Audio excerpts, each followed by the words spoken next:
প্রিয় দেশবাসী, আসসালামু আলাইকুম। এটা হচ্ছে ঢাকা বাঙ্গা হাইওয়ে এক্সপ্রেস।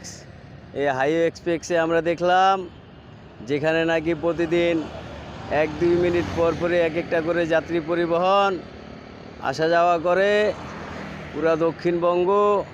এখন এই রুটই চলাচল, কিন্তু আজকে আওয়ামী লীগের লকডাউন কর্মসূচি 13ই নভেম্বর। সেই 13ই নভেম্বর একটা গণপরিবহনও চলতেছে না। তার মানে আওয়ামী লীগের লকডাউন সফল হয়েছে ইনশাল্লাহ।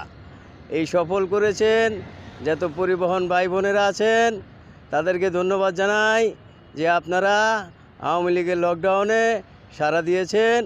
আপনারা আওয়ামী লীগের লকডাউনে শান্তিপূর্ণ লকডাউন কর্মসূচি আপনারা পালন করতেছেন। একটা গণপরিবহনও ঠিকমতো চলে না।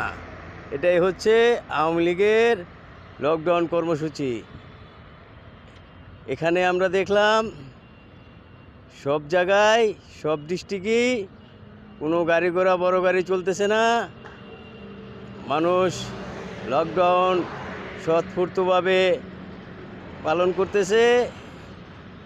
মানুষ লকডাউনের পক্ষে রায় দিয়েছে। এই হচ্ছে আজকে লকডাউনের চিত্র আপনাদের কাছে তুলে ধরলাম। ইনশাল্লাহ আগামীতে আরও যে কর্মসূচি আসবে সেই কর্মসূচিও শান্তিপূর্ণভাবে বাংলার জনগণ পালন করবে ইনশাল্লাহ। জয় বাংলা, জয় বঙ্গবন্ধু।